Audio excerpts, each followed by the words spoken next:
do with what you hear here? So I have a lifespan course, and it covers infancy until late adulthood. And so the project required me and my group member. We chose three interviewees, and so he chose some family members and friends, and I've chosen family members and you and some friends to interview. And these are just Wait, questions. wait. I am one of your family members. Yes, okay. I'm sorry. We have to remember that when you chose a family member, when you chose me, you chose one of your 30th to 50th cousins. Right. Okay. So Okay. we're members. We're Yeah. members of the family of man, every one of us. Yes, ma'am. I do apologize. Yeah, so I chose you and other family members. Let me get it correct. Um, and so it's a handful, maybe 3 to 5 people, and just our particular group chose late adulthood, which is 65 plus, and I found that age group really worked well with me because I felt like it had a lot to offer. Some other people chose infancy, middle adulthood, preschool, all of that stuff, and so I feel like I know you have a lot to offer, and while I do have some academic questions for you, I feel like you can just guide this interview the way you want to. But I think it would be great for those that are going to be viewing this for them to understand exactly who Jane Elliott is if they don't know, and if you could just give us like a segue into the 1985 eye test that you did and just an overview, and then I'll kind of go into some questions that I have after that.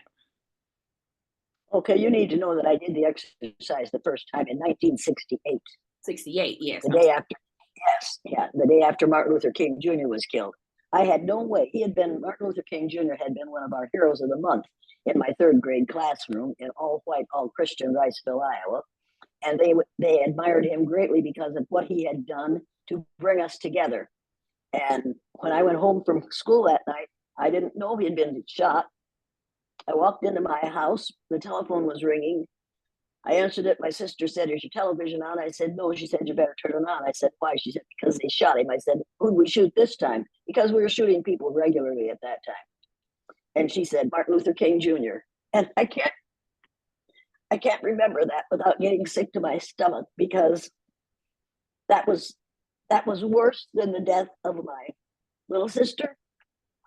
That was worse than the death of people that I had cared about greatly, because here was a man who had done nothing but try to make life better for all of us. And how dare he do that? And I knew that the man who was accused of killing him hadn't done it. The government of the United States had done it and had killed Malcolm X, because those two were very close. And if they got too close and their followers began to believe what they were saying, they could have upset this government tremendously. So they had to die. Now, I have no proof that they were killed by the government, but if, eventually that proof will come out. It'll come out after those of us who were alive when Martin Luther King was alive are no longer alive. So I think it's incumbent upon those of us who do remember, and who remember what happened before and what has happened since, be sure that we get that message across to young people. Young people have to realize that nothing is accidental in this country. Everything has a purpose, everything has a reason behind it. And the reason behind the killing of Martin Luther King was to keep people that we call Black in their place. I was furious. It's time for us to stop calling people black and white and red and yellow. Human beings do not come in those colors. Human beings are all members of the same family, the family of man, and they all come in shades of brown, because we are all descendants of those first Africans who left the equator, the area of the equator, and managed without any technological knowledge to populate every landmass on the face of the earth. So we need to start teaching the truth in our schools. But at that time, all I had to do was think about how I was going to explain to my third graders why Martin Luther King Jr. was killed. And we were studying the Indian unit at that time. Our lesson plan for the next day was to learn the Sioux Indian prayer that says, "Oh, Great Spirit, keep me from ever judging a man until I've walked a mile in his moccasins." And while I was ironing the teepee that I had brought home, my students had made it the previous year, I washed it, I dried it, I put it on the living room floor, I was ironing it, and I was listening. I was listening to the absolutely unacceptable questions that famous people were asking of Black people, what we called Black people at that time. I was furious. And I decided while I was honoring that teepee and watching this horror, that not only were my students going to learn that prayer the next day, I was going to arrange to have it answered for them. I was going to allow some of my children to walk in the shoes of a child of color in this country for a day. I was going to do what Hitler did. I was going to split my group according to the color of their eyes.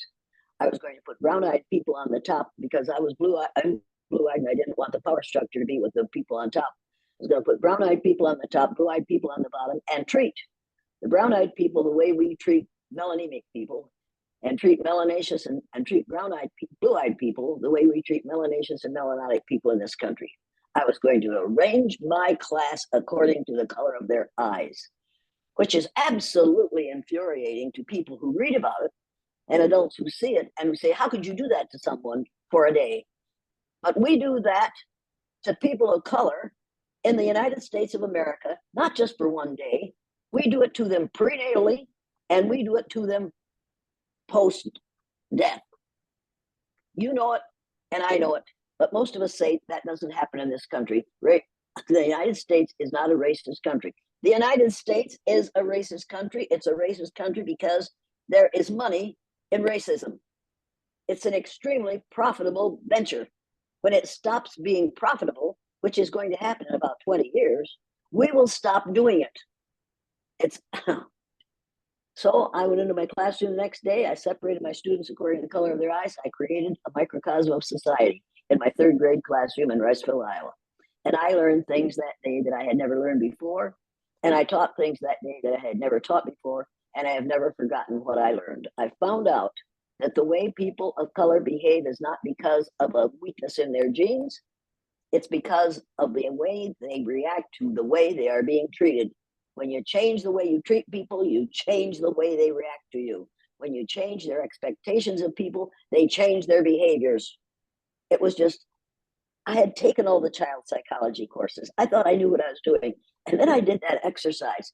Oh my God, I watched little brown-eyed boys who couldn't read, who were dyslexic and couldn't read on the day they were on the top of that exercise because they had magic eyes. They couldn't be wrong. It was absolutely amazing. And I watched a little blue-eyed girl who had come into my class in February, reading at the 6th grade level already, unable to perform academically on the day she had the wrong color eyes. For the love of God, how have we done this? And why are we doing this? And why do we keep on doing it? We do it because we can call ourselves white, although we aren't white. If you look at my shirt, you realize this is white. This is not white. This is a shade of brown. Get over it. And your hair is black, but your skin is not. You aren't black, and I'm not white. We are both shades of brown. So I learned that day. But the most amazing thing happened on Tuesday. We reversed the exercise on Monday. First, we had the first day on Friday. Went home for the weekend, and I got ugly repercussions from parents and townspeople on Saturday and Sunday because the kids went home and talked about it. So the parents got angry immediately. So on Monday, we reversed the exercise. On Tuesday, the kids had to write a 4-paragraph composition telling who Martin Luther King Jr. was, how the child felt on Monday, how the child felt on Friday, and what discrimination is. After they had finished writing their essays, we got in a circle, a magic circle. Whatever you say in the magic circle, we deal with. And I said to those blue-eyed boys, you blue-eyed boys said you were going to get even with the brownies when you got on top. None of you got even. Why didn't you get even? And almost in a chorus, they said, because we found out how it feels to be treated that way, and we didn't want to make anybody feel the way we felt the day we were on the bottom. Oh my God. If people could just learn that do unto others as you would have others do unto you is not what we are practicing in this society. We do unto others as we choose to do unto them, or as we feel they deserve to be done unto. We do not do unto them as we would have them do unto us. So we have absolutely trashed the golden rule and most of the things that we learn in Sunday school. That was the most shocking thing that I learned out of that exercise. And now when I watch these things happen at the college level, in corporations, in the military, at rallies, at political rallies, I think every one of you should go through the blue-eyed, brown-eyed exercise. not you people of color, because you've been through it. You've been in that exercise from the time you were born, and you'll still be there until after you die. Because there are cemeteries in the United States where people of color are not allowed to be buried. Because we melanemic people don't know what those folks are going to do when they get down there. So we don't want to be buried next to them. But this goes on all over the United States. And people still say, this isn't a racist nation. Oh, you have to be totally unknowing and unable to learn and refusing to learn to say, this isn't in this country anymore. So that's what I do to make people happy. It doesn't make people happy. It makes people of color relieved to have some white woman, and I'm not white, but that's the way they think of me, because since the Spanish Inquisition, and a man named Torquemada was going to kill any people who were Christians, he'd killed 2,000 people before somebody made him realize that a lot of those people who were killing had killed Christians. Then he decided you had to have some way to decide what people's religion was just by looking at them. So he set upon skin color. He called the lighter brown people white because white is the color of goodness and purity. He called the darker skinned people black because black is the color of savagery and evil. That was in the early 1500s. You need to realize that before that, there was no race. We were all members of the family of man. But since the late 1400s and early 1500s, we have been using the word race, which, according to the dictionary, came out of France to mean a specific group of people in 1580. That's how short a time this thing has been going on. And it was started by a man who was so ignorant that he was willing to separate us to the point where we are polar opposites. White is the absence of all color. Black is the presence of all colors. Here we are. They call me white, they call you black. Neither of us is specifically white or black. We are both shades of brown. So here we are, living in 2024 with the words coined of the Catholic Church in the 1500s. It's time to give it up. We should have given it up a long time ago. But if we're going to insist, those people who insist on using white and black and treating people positively or negatively on the basis of their self-imposed ignorance about race, need to be willing to give up. Use the language of 1500s. They need to use the language, the means of communication and transportation and clothing that they used in those days. And men will come to work tomorrow wearing knee breeches and powdered wigs, and women will come out of their houses, but they won't go to work because they'll have to stay at home and raise a bunch of children, on a lot of children. But they'll have to wear corsets that pull their waists in so that they are no more than 18 inches around, because that's the way people lived in the 1500s. I doubt that many people are going to want to do that. If you're going to use the language of the 1500s, use the means of transportation and communication and dress and behavior that you used in the 14 and 1500s. And if you aren't going to give up those words, if you want to give up comfort, hold on to those words. Be comfortable, and you want to treat other people like human beings, equal human beings, deserving equitable treatment under the law, which is what I think people of color want. I don't think you want to get even with me. I think you want to get equitable treatment under the law, which you are promised now since they fixed the Constitution. They had to take out of it the statement that said black people, or slaves as they were called at that time, were only regarded as 3/5 of a person. That was in the Constitution when it was first written. They finally took that out, but it is still in the heads and the minds of some of our melanemic people, and we have to get it out. We have to get it out, expose it, and say, look what you're doing. Imagine how long you're willing to do this. Are you really willing to live the rest of your life without your cell phone, and without television, and without your telephone, and without central heating and cooling? And are you really interested? Are you really willing to use smoke signals to communicate in the future? Because that's what we're used in those things. That was what was used in those days. Decide what you're going to do. You're either going to be in this century or in the 15th century. Decide what you're going to be. That, in a short way, that's what I do. That's what I've done, and that's why people dislike me heartily. And I understand that. And I worried about it for a while, and then I read a book of Arab statements, and one of them said, "Nobody kicks a dead dog." And when somebody criticizes me, I think, well, I'm not a dead dog. They don't kick a dead dog. And there's also one that said, "The village dogs bark, but the caravan moves on." Every time the teachers criticized what I was doing, I thought, the village dogs are barking, and this caravan is going to keep right on moving on. And that's what I do, and that's what I've done. And I've been doing it for the last 58 years. Now, is there anything else I can tell you that you don't want to hear? Oh, I do want to hear it, and I appreciate you sharing that. And so I'm going to move on into some theories. I think you've touched on a few of the points that I was going to bring up, but Jean Piaget, he asserted that children naturally try to make sense of the world around them. Do you agree with this theory? In looking back at the test that you did in 1968? Absolutely. Absolutely, I agree with that. Of course they do. And they know there's a danger in education. I'm an educator. The word educator comes from the root duc dus, which means lead, the prefix e, which means out, the suffix ate, which means the act of, and the suffix or, which means one who does. An educator is one who is engaged in the act of leading people out of ignorance.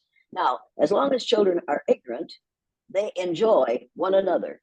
They don't notice color until some well-meaning teacher, not an educator, but some teacher makes them aware of the history of the United States. And those first people of color came here as slaves. No, they didn't. They came here as colonists. They came here as discoverers. They came from Africa, but we don't talk about them. We talk about Christopher Columbus discovering America. Well, he came to this country about 15,000 years after the first Black people, the first melanaceous and melanitic people got here from Africa. 15,000 years. But Columbus gets credit. That tells you something. But no, I think that little children accept what they see. And then some so-called adult has to teach them how they must see people. They don't judge people on physical characteristics in a negative way until somebody tells them how to do it. And so I think that would speak to Yuri Bronfenbrenner's ecological theory.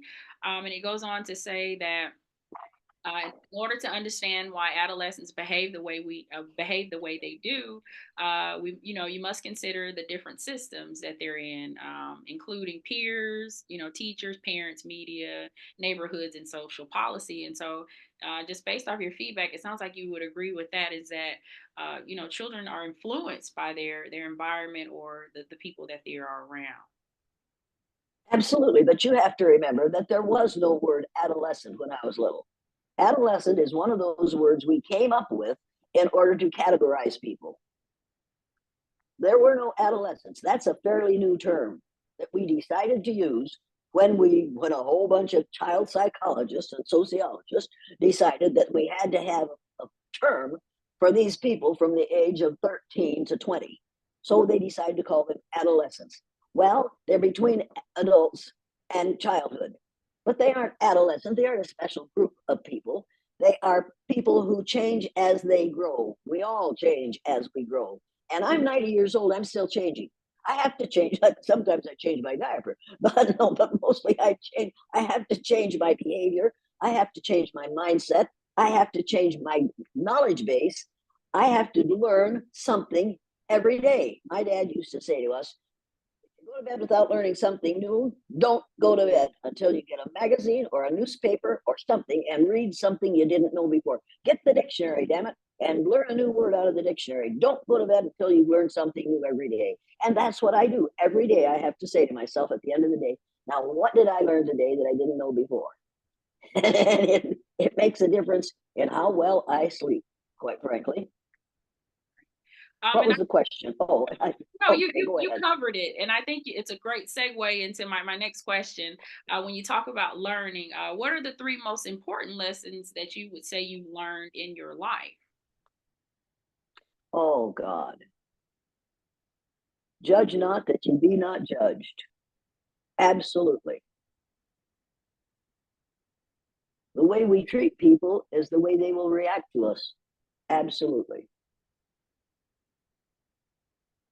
History in this country is called his story.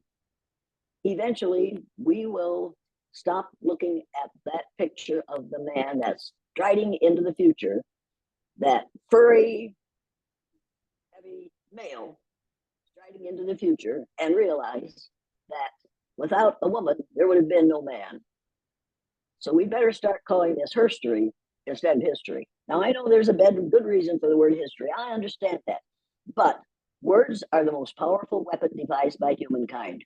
We use words to kill people psychologically, mentally, emotionally, all day, every day. You have to be careful about your words. And if you only talk about his story and kids see, oh, it's his story, they have to realize that it is all about men. And it is written, for the most part, by males. And the Bible, most of the books in the Bible are written by males. So it's seen from the male point of view. It's time for us to realize that there's another point of view, and it would change history if we told what happened in the past from the point of view of the females who raised those young men, loved them to death, and then loved them after death when they sent them to fight and kill other young men. And in many times, killing them because of the color of their skin. Thank you. And so this is a great segue into my next question. You've mentioned the golden rule, and you also have mentioned the Bible. And so do you consider yourself spiritual? And if so, how has faith shaped your life and your decision making? If I didn't believe in a higher power, I would have apologized profusely. Everybody in the community, the day after I did that blue-eyed, brown-eyed exercise.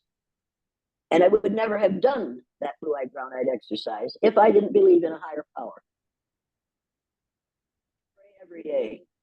Believe me. When I work away from home, when I work in another city or another school, I pray because I'm constantly threatened with death by people who go through the exercise or who have never gone through the exercise but have heard about me, or who have seen the film The Eye of the Storm, or who think I am a monster.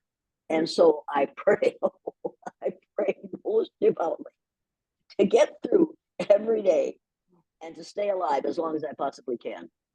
Because I honestly believe that if people hear the message of one race often enough, and if they see the film The Eye of the Storm often enough, and see what happens to those little so-called white children after one day of being treated badly, or one day of being treated well because of a physical characteristic over which they have no control, perhaps people will apply that to their everyday life and will decide not to treat people unfairly on the basis of physical characteristics over which we have no control. If that can happen to 1/100th of the population of the United States, we will change the future, and we will change what the history is in the future. We can change history by our belief, by our behavior in the present. What was the question? That you answered it. It was just about were you Okay. spiritual and how that influenced and impacted your decision making. And so you answered it. Thank you. Um, Wait. Let me say something. Without God, I am nothing. Make no mistake about this. yes. But I got kicked out of the Methodist Church in Osage, Iowa. The minister came out one day, and after we had visited for some time, so he was on the Lord step and said to me, Miss Elliott, could you ask a favor of you? And I said, sure, what is it? I'll do it if I can. He said, will you find a different place to worship on Sunday morning? I said, well, yeah, but why would you ask me to do that? And I'd already started to laugh because it was so ridiculous. He said, my parishioners don't like the words you use in the service. I said, oh, they don't like it when I refer to God as she? That's right. I said, well, you see, for me, God is a spirit and has neither gender nor color. So as far as I'm concerned, I can refer to God as I choose. He said, well, that's all right, but you don't need, he said, you've got a church, and we do. There's a little Baptist church right next to our house. You got a church next to your house. Why don't you start a church of your own? I said, maybe I will. Would you like to join? He said, no, I don't want to join your church. And he turned and he slammed his way out of the house. He ran to his car. He flung the door open. He jumped in. He tore off down the road. And I'm standing there where he left me laughing and laughing. I almost wet my pants. I was just laughing. I thought, that man is terrified. He thinks the devil is pursuing him.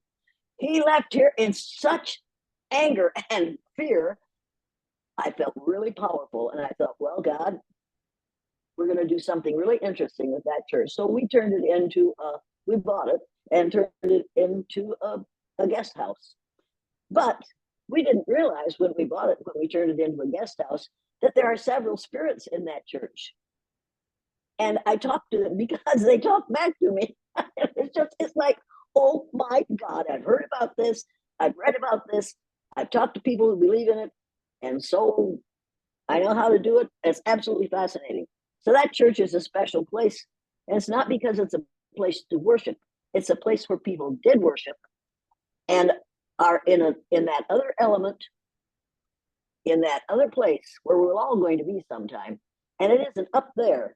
It's right here. You just turn the corner. You don't go to heaven up there. You turn the corner into another dimension. And there it is. It's absolutely fascinating. Well, thank you so much. And so my next question,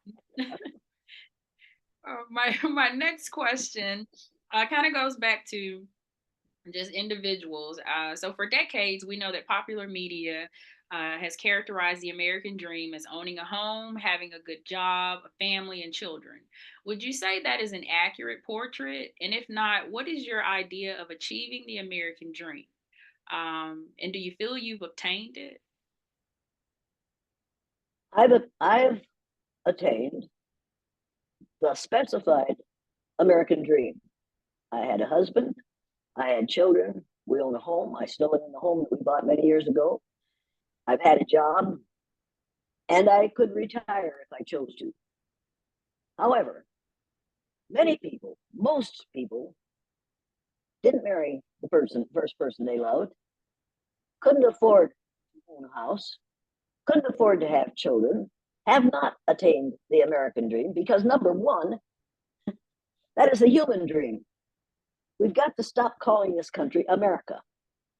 America is everything from the northernmost point of Canada to the southernmost point of South America.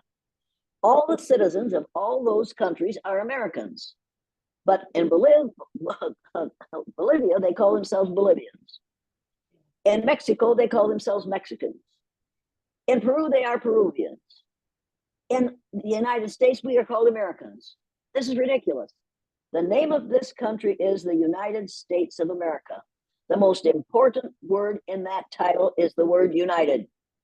We've got to stop referring to this country in our arrogance as American and call it as America and call it the United States of America. And if you don't want to use all those words, then use the United States. And if that's too much work, then call it US, because US spells us. And it means all the people who are citizens of the 48 contiguous states, Alaska, Hawaii, and the islands off the southeastern coast of the United States. That's us.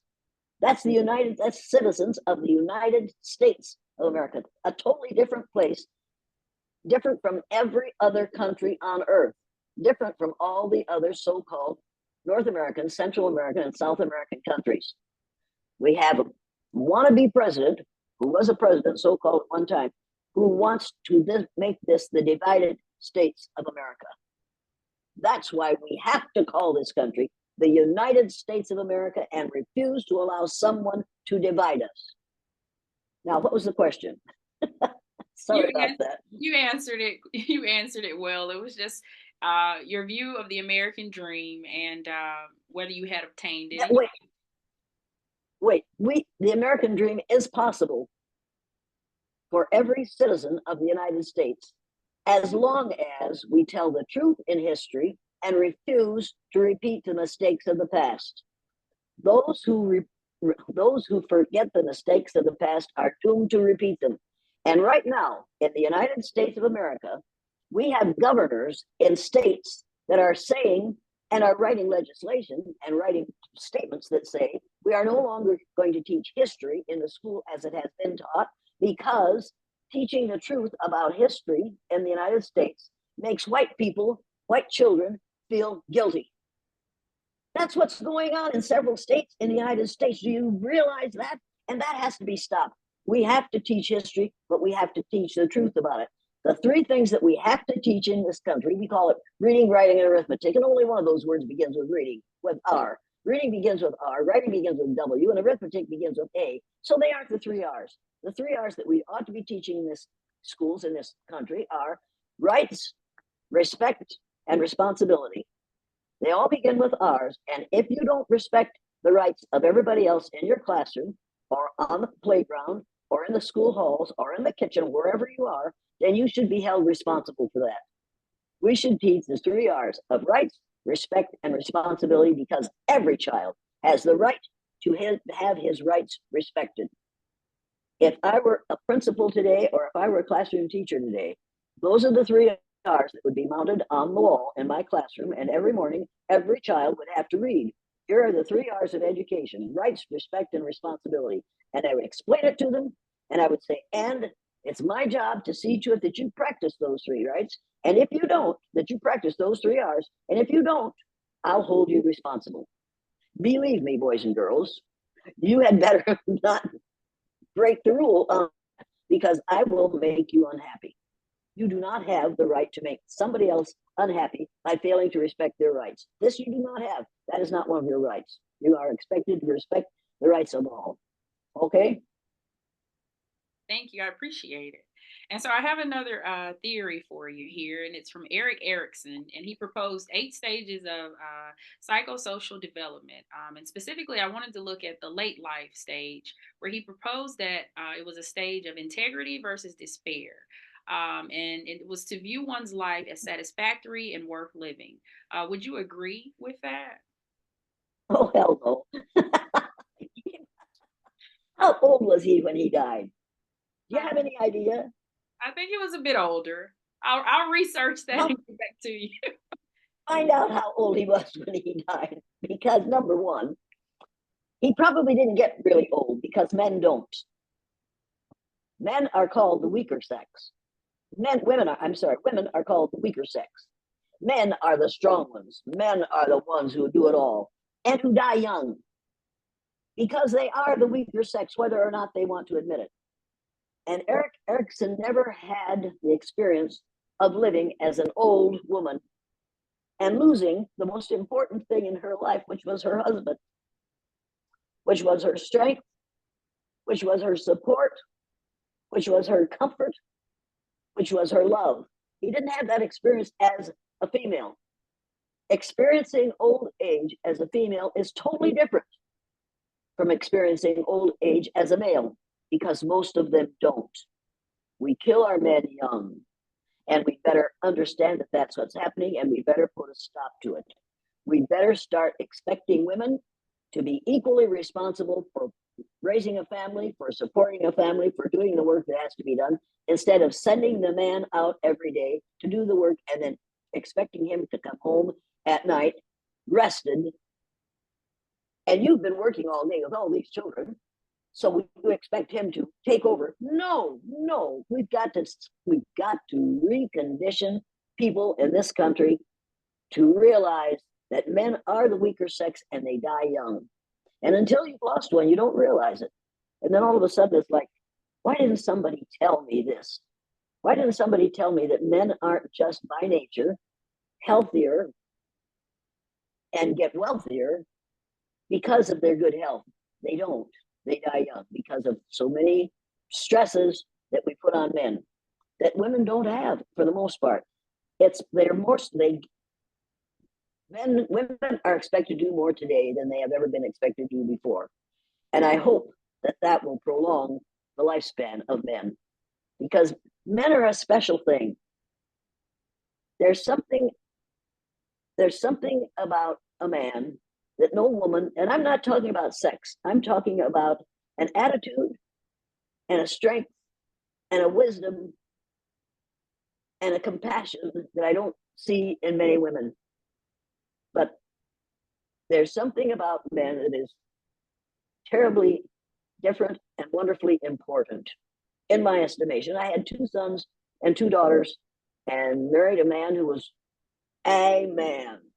And whatever had he been other than what he was, he just still had those manly characteristics. You can't wash them out, and you can't pretend that they're there. And if you meet someone who has them, and you're of that the kind who likes another gender. Grab it, hold on to it with all your strength and with all your power and whatever it takes, because that is a remarkable thing to have a true man in your life. Well, thank you. I appreciate that. And so I think it's a good segue into my next question as we talk about age and just health. And so my next question is, as age progresses, many experience health issues, some note sensory changes such as vision and even mobility. So at the age of 90, what would you say has been or have been contributing factors to your thriving old age? I take I take vitamins every day. I take 11 pills every morning before I do anything else. And I started doing it the year after I did the blue light, brown light exercise. So it would have been 69. I've done it ever since. All my older siblings are dead. And my two younger siblings are, got one foot in the grave and the other on a banana peel. And we all know it. And I'm still in very good shape because I know that if I ate the proper foods, because of how we use our vegetables and our fruits and what we do with them, and how we change things, that you can't get the right diet with just the food you eat, because all our foods are processed to the point where most of the vitamins are gone. So then we have to put them back in. So I take vitamins every day, and I manage to stay away from people who are ill if I possibly can, and if I can't, I protect myself. But I take a lot of vitamins, and that's the only difference between my older and younger siblings and me, is the fact that I've done this for ever since 1969. And that now people are going to say, I can't afford that. Well, can you afford to die young? Can you afford to be old and crippled? Can you afford not to be able to walk down the stairs and not to be able to go for a walk? Can you afford not to be able to see or to hear? My hearing is bad, no doubt about that. But I probably shouldn't have sat next to the bass player when I was in high school. But you have to realize that those things do happen. But you don't have to be you don't have to deteriorate when you get old. And hey, but anybody who says that age is progressing, no, it isn't. After a certain age, you aren't progressing; you are regressing. That's the way it is. Your body is going to give up, whether you like it or not. Your body is going to change. What you are capable of doing is going to change. What you are capable of thinking is going to change, and you have to be prepared to deal with that. Age isn't progress. Age is progress up to about 70, and then it's, oh, what happened there? Because I can't remember 69. So that's just the way when you talk about this progressing through age, that's like pie in the sky. Come on, folks, you don't progress but past a certain age. Then you begin to fall apart. Your car goes to hell after a certain number of years. Your egg beater wears out. Your stove has to be replaced. Your body parts are like the things that the tools that you use in your house, and each one of them ages as you age, and you have to realize that you give up certain things as they age and deteriorate, and that's what you're going to have to realize as you get old. That's the way it is. If you don't want to get old, die. Those are your choices. Either get old or die. I decided to get old. Lots of people wish I would die. Well, I'm going to make that. I'm not going to take that road until I absolutely have to. But no, there's no progressing into age. You progress up to a certain point, and then you start to regress, and then you have to learn new things that you never would have thought you would ever have to know. It's absolutely amazing the things that you learn, and it's not progress because you are regressing. And so before I segue into my next question that I had, and when you just think about age and then you just think about your life, this is more of a fun question, just a shift for a moment. And so we know through history, we've seen popular gadgets, we've seen popular hairstyles and trends. And so what would you say was a notable device or item during an era in your time that was a must have or that you acquired that you would like to speak on? Oh, the most valuable thing and the most valuable physical object that I have is a pencil. And I know people are going to think, oh, come on, look at all the electric. Yeah, well, you can have all the electrical appliances in the world. But if you lose your electricity, you can have a wonderful car. But if it doesn't work, get the message out to the people around you. If you have a pencil and hopefully a piece of paper or a real stiff piece of cloth, you can write down the things you need to remember and the messages you need to send. As far as I'm concerned, having no lead in your pencil, and that's a joke in our house, but that's a different joke. But you need the most valuable thing I have had to use in my lifetime is a sharpened pencil. I know that sounds ridiculous, and the people who hear this are going to say, she's not, now she talks about spirits and says a pencil is valuable. You see how really slim her mind is? Yeah, my mind is slim, but living without a writing is very difficult for me because I can write without electricity. I can sit out on the porch, on the deck, and write in the dark. I have electricity. Whether or not I have a fire to keep me warm, I can still write. And I can, hopefully, people can read what I'm writing.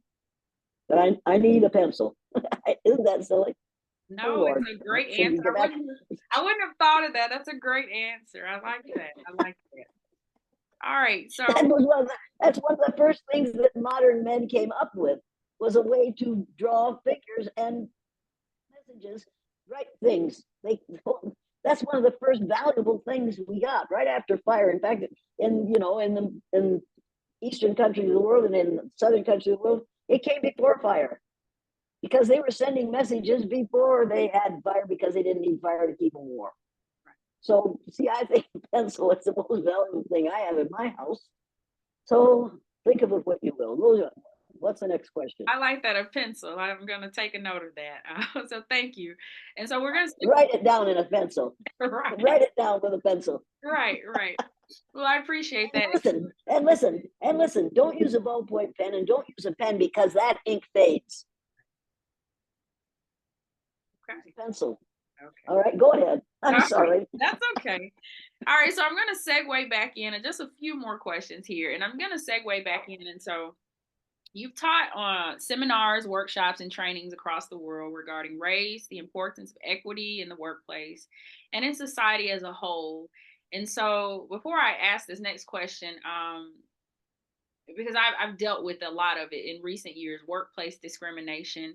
What would you say? And I know this is a newer topic, I guess, but what would you say that employers are doing, and so to speak, if they're failing? Because I believe they're failing at it as it relates to workplace discrimination, and what could they do better? They're failing because they are unaware and do not want to be made aware of the fact that within 20 years, what we call white people will be a numerical minority in the United States of America. We have been a numerical minority all over the world forever. Only 15 to 18% of the human population of the earth is classified as white. And it's a bad classification because we aren't white. What so-called white employers have to do now is realize, and I told this to the CEO of Mountain Bell in 1985, flat out, you have to realize that in the future, the people who are going to be available for you to employ are going to be people who are other than what we call white. They are going to be the people who are running the show. You'd better start getting them used to being seen as managers and executives and upper echelon people, because if you don't, your company is going to go to pieces. Because right now, in 1980, 85, they had begun to depend more and more and more on the efforts, the skill, the intelligence, and the strength of people of what we call people of color, brown-skinned people that we call black. He knew at that time that he had to make a change in how Mountain Bell operated because he was wise enough to look into the future and see what was coming. Not every corporation has a CEO like that. Most corporations are headed by a pale-tailed male who are quite quite certain that they're always going to be on top. Look around, people. Look around and look at your future workforce and realize that the people who are going to be running the show are going to be people of color, many of them females of color, many of them, all of them brown skin, but many of them shades of brown that you have looked down on all your life because nobody ever convinced you that color, skin color, is not a determiner or an indicator of intelligence or worth as a human being. You've got to get over the idea that skin color is any more than the result of a chemical in your skin that protects your cells from the damaging rays of the sun. That's all it is. It is not God's gift to the human race, and it is not the devil. The devil did not make skin color. Skin color is the result of melanin, which is a chemical that protects your cells from the dangerous rays of the sun. You're going to have, because as the hole in the ozone layer gets larger, as it will now, because we have stopped being as careful as we were several years ago about how we use our land, our water, and our air. The hole in the ozone layer gets larger, and as it gets larger, more and more sunlight will be allowed to enter our environment and damage the skin of those who are other than brown and dark brown.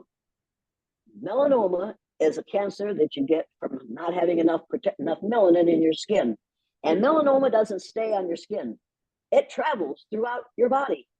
So that if you have melanoma, you probably have cancer in some other place in your body. We have to realize that now, appreciating those who are other than pale is going to be what determines how successful this country is. We aren't going to be able to compete with other countries if we continue to devalue those who have enough melanin in their skin to protect their cells from the damaging rays of the sun. We've got to put a stop to this. Now, before you get to be my age, you will see pale, stale males and females pursuing those who are highly melanated in order to guarantee that their children, their offspring, will have enough melanin in their skin to protect their cells from the damaging rays of the sun. This is going to take care of our refusal to allow people to mate between races. Because, you see, there's only one race.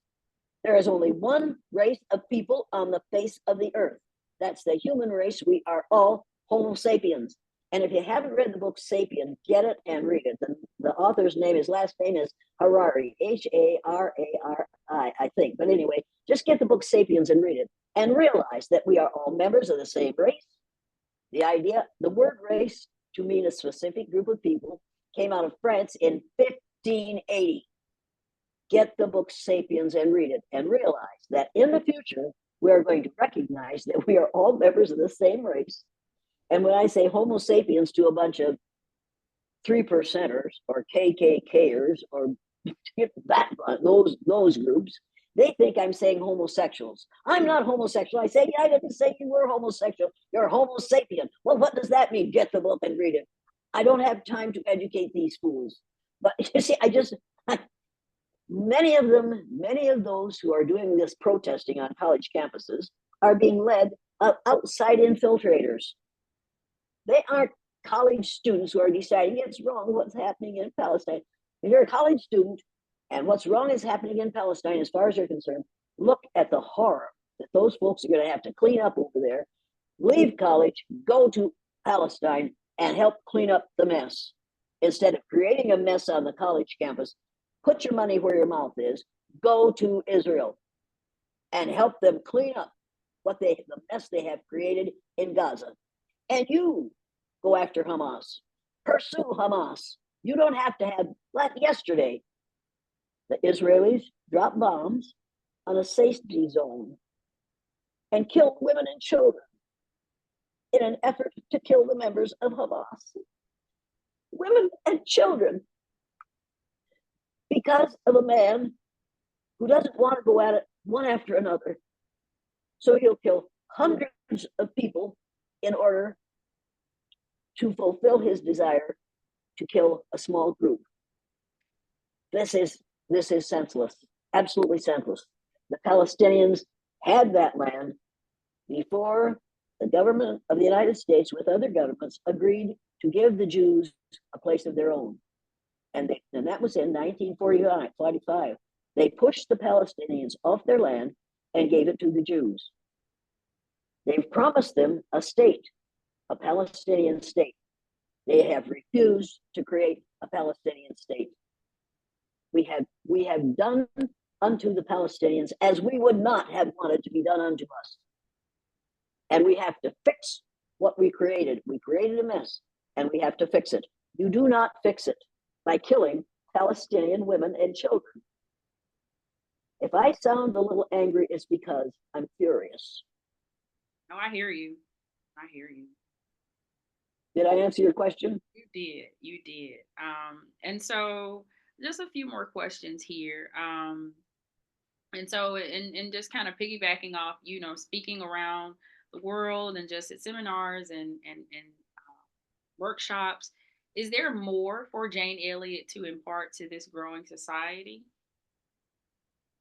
Every day I learned something that I think I should have said during the exercise when I did it. Every day. And I didn't deal with the lie of race. And I didn't deal with the lie of different color groups. Because it took me some research to realize that nobody deals with that. We all pretend that that's not a lie. We all pretend that that's reality. I learned something new every day that when I go to the next workshop, I would present. However, I've learned something extremely valuable. You must not talk against the local mores if you want to be accepted in your community or invited to corporations now. Because of the power of the Christian nationalists and the right-wing politicians, Republicans, and you don't call those folks Republicans anymore because Donald Trump has knocked the L out of the word Republican with his obsession with the pubic area. So now they are the Republicans. And the Republicans, led by Donald Trump, have insisted that I be one of the banned things at colleges and universities. Mark Twain's writings, the writings of Dostoevsky, the writings of Alice Walker, and Jane Elliott, among many others, are banned on college and university campuses. That is a new concept for me every single day, because it says to me, what you're saying is dangerous. You're saying that the United States has made a mistake, that slavery was deliberate, and that we want to reinstitute it in this country. And we pretty much have. So I'm a dangerous person to speak on college campuses. And these people who are Christian nationalists are nothing like the Christians that my father was. My father was a true Christian, and so was my grandfather, Jennison. They were real Christians. What these Christian nationalists are doing, and what many of these evangelical Christians are doing, is not Christianity. It is a twisted form of Christianity that has nothing to do with what Jesus Christ preached. If you haven't read the book, White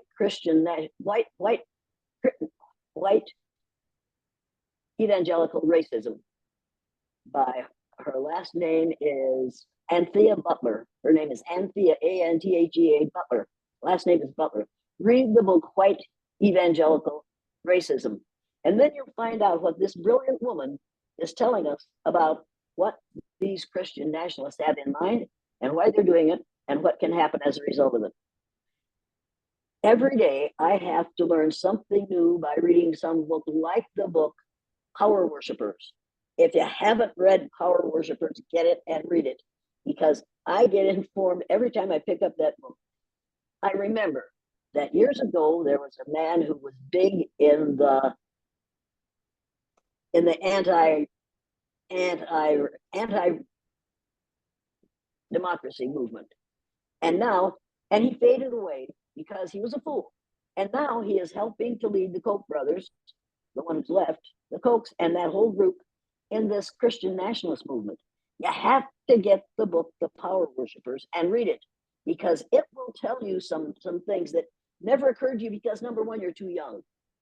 Number two, they didn't teach you about it in college because they had other things to teach you. They had to teach you about today. They didn't want to deal with just recently yesterday. Or they teach you about ancient history, but not teach you about what is happening right now today. And I'm sure that's what's happening in colleges and universities all over the United States. We no longer want to tell the truth. We tell what will sell. In the movie the man who shot Liberty Valance, the editor of the local paper, says, if the lie sells, sell the lie. And that's what we do in this country. If the lie sells, sell the lie. And that way we make money. And that way we get ahead. The members of the Business Roundtable get ahead, and the rest of us get the heels.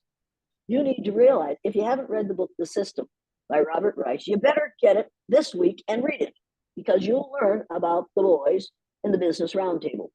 The boys who have never had to grow up because they have been able to purchase their way into their old age without becoming adults. That's one of the things that is required of men in this country, is to remain childlike. Do not ever completely grow up, because you don't have to, and you aren't going to, because you're going to die young. But we have created a system in this country where people are being encouraged to do things that are anti-Christ in the name of Christianity. And this is scary, and this is something we have to be aware of. Most of us aren't aware of it. We watch what's on the news, and if we're watching Fox News, we aren't getting the news. We aren't getting the truth. We are getting what Rupert Murdoch wants us to hear. And you will not leave this in this recording, but you need to know that in the word one and come and some and love and other, the O stands for the unaccented U sound. So should it be in Fox News. And that makes the word Fox News, when you talk about Fox News, you talk about Rupert Murdoch, Fox the News.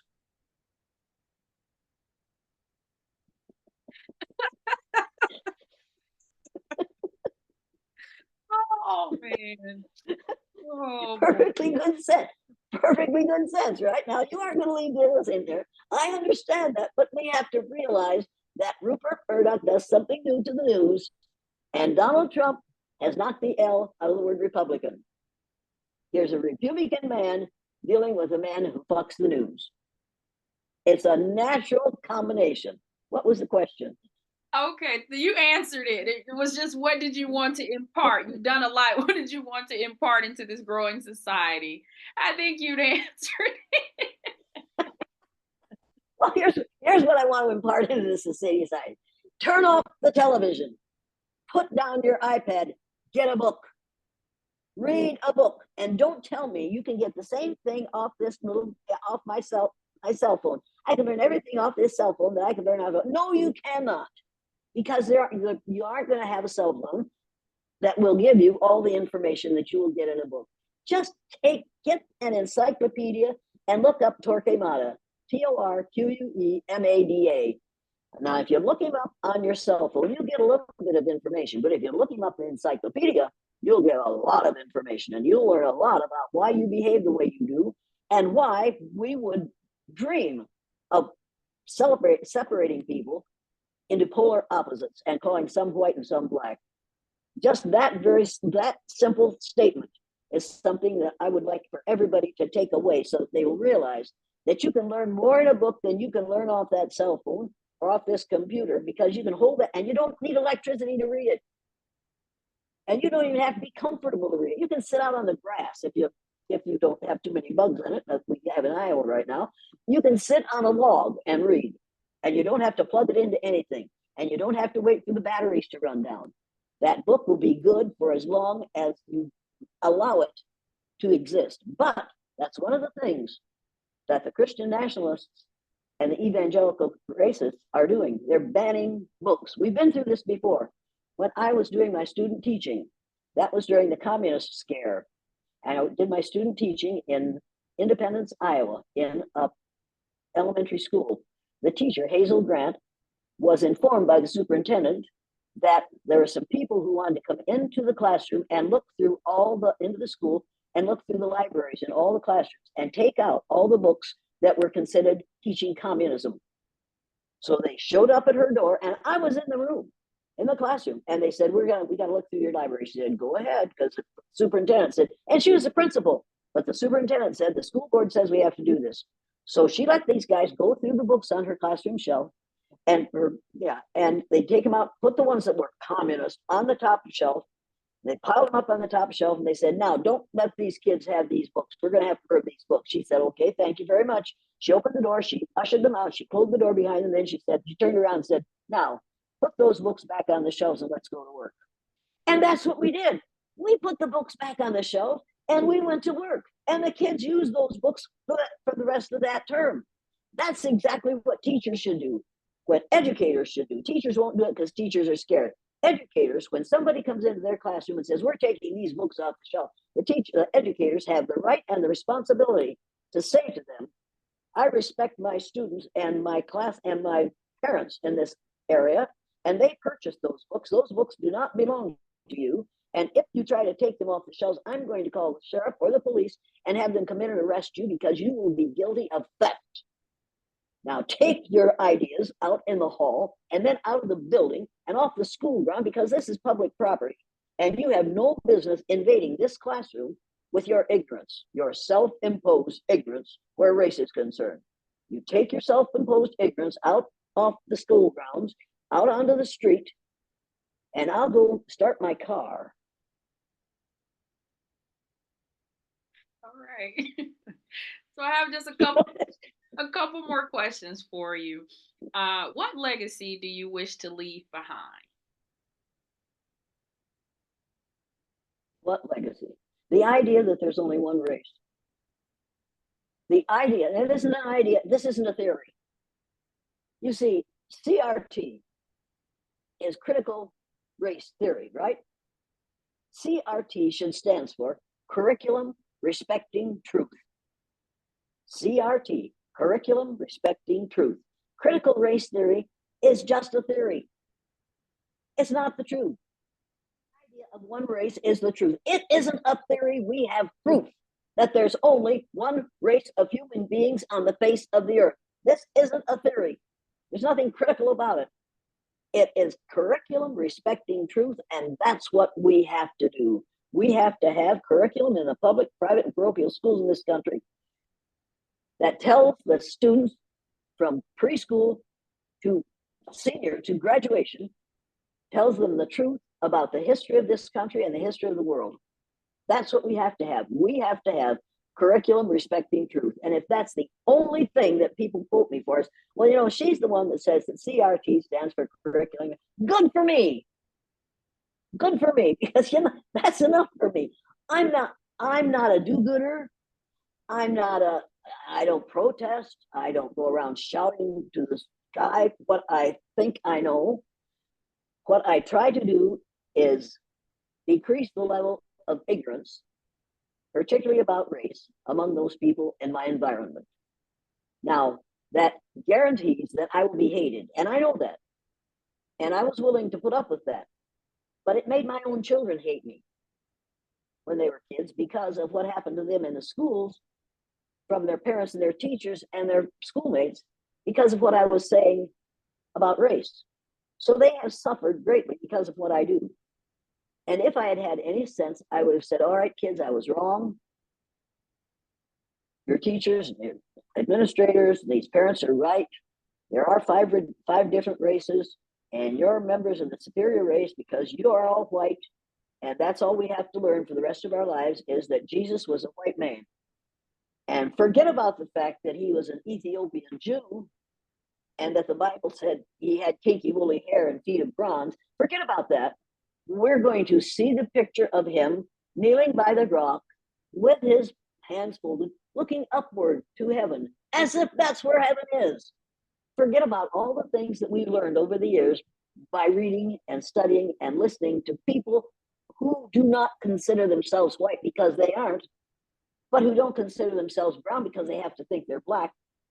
Don't listen to them. I'm sorry that I listened to them. I'm sorry for what I have learned over these years.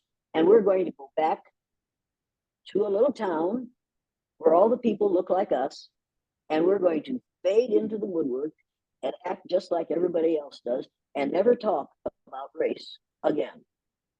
Now, if I had any sense, I would do that. And my kids would have been happier if I had done that. If I had just said, oh, what I learned from those third graders was wrong. That was an anomaly. All children don't behave that way, and adults don't act that way. And it's my imagination. If I had been sensible, I'd have done that. And then a man from the University of Iowa named Stephen Bloom wouldn't have written a horrible book about what an awful person I am for doing that exercise. I wouldn't have had to have that experience. My kids wouldn't have been beaten and spit on. I wouldn't have been told by the principal's wife who taught at the high school level when I was teaching in Riceville, Jane, you got to get your kids out of this school. I said, why would I do that? This is where my parents and grandparents were. She said, these teachers are trying to destroy your children, and they're having fun with it. Get your kids out of this school. So I started looking for a house in Osage, which was 17 miles from Riceville, to get my kids out of that school. And I did. So then they didn't have to put up with that anymore. And they all managed to graduate from high school, and several of them went to college. But if we had stayed in Riceville, racism would have destroyed my children. And if they could do that to white children, because of so-called white children, because of something their mother did to defeat racism, think what we can do. If you can do that to a group of 4 children by doing it on a daily basis for 180 days a year for each one of them, think of what we can do to a whole group of people because of the color of their skin, not because of the color of their skin, but because of our ignorance about skin color. Think of the damage you can do by doing to a whole group of people what those ignorant, educated idiots did to my children. Think of who should be taking the responsibility for those people who are other than so-called white are failing today. And I know why they are. And if you're told often enough that you're a failure, you will fail. And damn you if you don't. We'll find a way to force you to realize that you aren't as good as you think you are. That's what we who are called white have to do if we are who are called white are to continue to succeed. We have to teach our children, we have to educate our children to the truth. We have to have a curriculum that respects the truth so that every child knows that every child has the ability to learn and has worth as a human being and has the right to have their rights respected. Thus endeth the reading of the scripture. We will now sing hymn number 322. Oh, thank you. So I have one last question before we sing the hymn and go out. And we're gonna sing a hymn instead of a hymn. Okay, go on. Oh man. All right. So my last question Woman, is no, not oh man, oh woman. Oh woman. Okay. Oh woman. Okay. Oh woman. Go ahead. What advice would you give to the younger generations to help them prepare for old age and a bright future? There's no way you can prepare for old age if you're a man, because you aren't going to get old. And there's no way you can prepare for old age as a woman because it's something you could never imagine. Because number one, young people won't listen to older people. And I had to work with a group of people in California several months ago. And it was very interesting. They wanted me to talk to them about race. And there were a couple of young people there, and the young person, this young woman, oh Lord, her mother was black, what we call black. Her mother was melanaceous, beautiful melanaceous woman. And the daughter was melanaceous, but she had bleached her hair to the point where she was blonde and had blonde, lovely dreadlocks. And she said at one point, well, you don't know what you're talking about because you haven't lived the way we have. You're too old to know what we're talking about. And I sat there beside her mother, and her mother, and I sat there and I thought, Jane, what are you going to do? And I said, you're probably right. I probably don't know what you're talking about. And that was enough. Okay. And all I could think was, darling, because you put your head above the parapet and nobody shot it off yet, that you'll be all right. But I could have warned her, put your head above the parapet and somebody will try to shoot it off. Now, she lives in a town in California where they are trying to go backward with education. She doesn't realize how strong these Christian nationalists are. They are going to destroy her, just as they have destroyed the person which boulevard is named after the person that we destroyed, Martin Luther King Jr. They will destroy her unless she gets it into her head that that's what they're aiming to do. And her youth and her personality and her vivacious nature will not keep her alive if these boys, these ugly people, get power. She has no idea what's coming. And there's no way you can tell her because she's young and she's quite certain that I don't know because I'm old. I haven't lived through what she has. I lived through the Great Depression. I lived through the Second World War. I lived through Korea and Vietnam. I lived through the kinds of things that she will never have to live through if we do this right. But if we do it wrong, we will have a president who will start the Third World War. He is determined. And here's something these young kids need to know, and something you need to know. Get the book When at Times the Mob is Swayed. And in that book, the author describes the fact that in his bedside table, in a locked drawer, Donald Trump keeps a copy of the book, The New World Order, which contains the writings of Adolf Hitler. Now, this isn't Mein Kampf. This is New World Order, my world order. He has read that book, and the things that are coming out of his mouth are things that are quotes from that book. People need to realize he will World War. He is allowed to retain the presidency. These young people who are 18 and over have to be told, forced into voting, and those who are redistricting and doing all this ridiculous business to keep blacks from voting have to be told we will vote for someone who is not a Hitlerite. We will vote so that this country will not be involved in another world war in order to fix capitalist society. Capitalism is great. We need to keep capitalism, but you cannot continue to repair your society, your economic situation, by sending young men to war. And this time, that's one of the ways we will get rid of our so-called black population. Right now, we're getting rid of them by putting them in jail, in prisons. We're putting young melanaceous and melanitic men in jail for things that melanemic men would never go to jail for.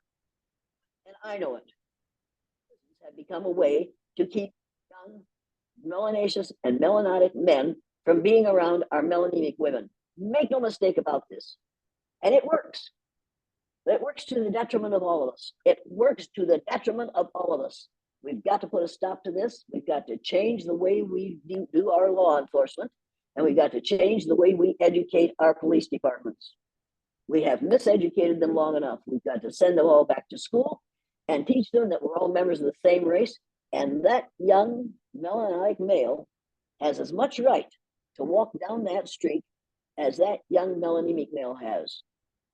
And they have as much right. They have the intelligence. They have the skill. Oh, and the one who wanted to be president until he dropped out from Florida, the governor of Florida, said it was good for those black people because it taught them a skill they wouldn't have known if they hadn't been enslaved. Do you realize how many young people heard that? Do you realize how many Republicans agreed with it? Do you realize how dangerous that is for all of us? Insomuch as ye have done it unto one of these my brethren, so have you done it unto me. Those are my brethren. You better start treating them fairly, because I will not tolerate treating people unfairly because on the basis of your self-imposed ignorance. That's what racism is.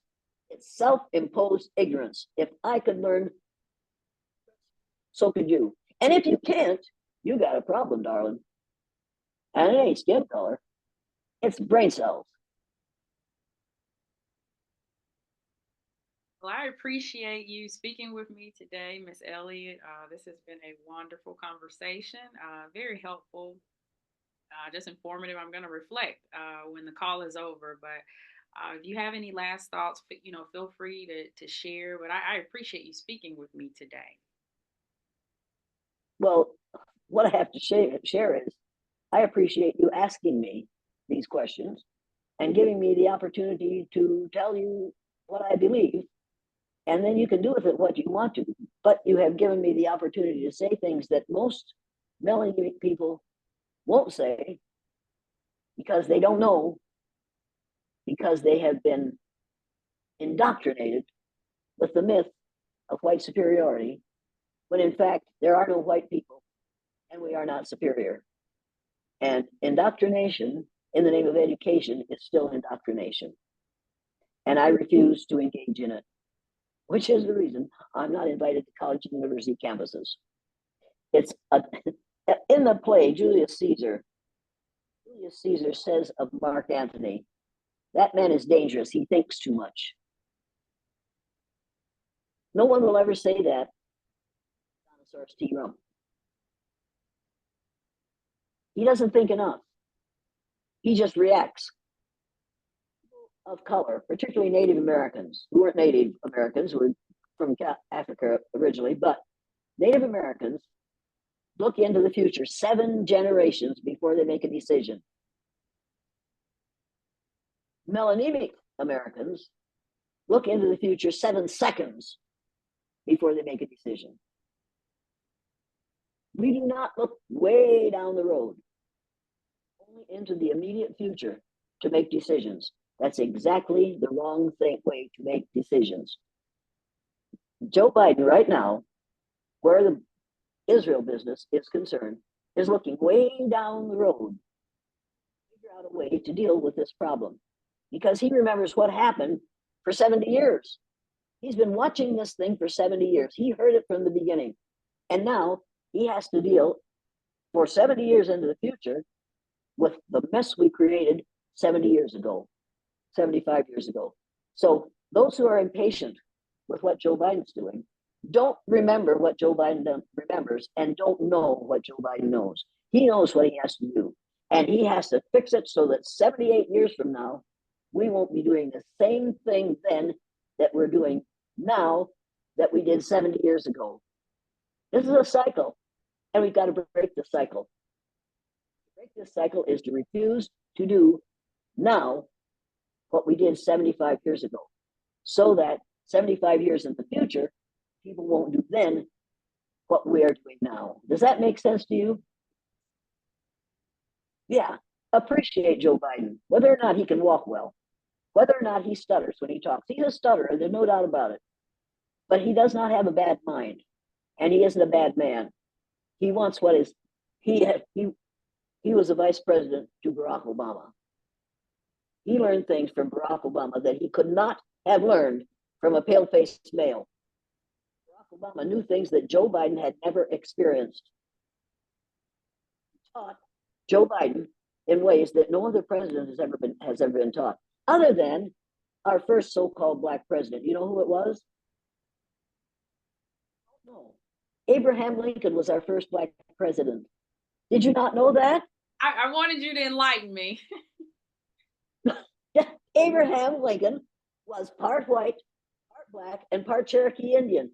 He was a Melungeon. Look at the length of his arms and his legs and his hands.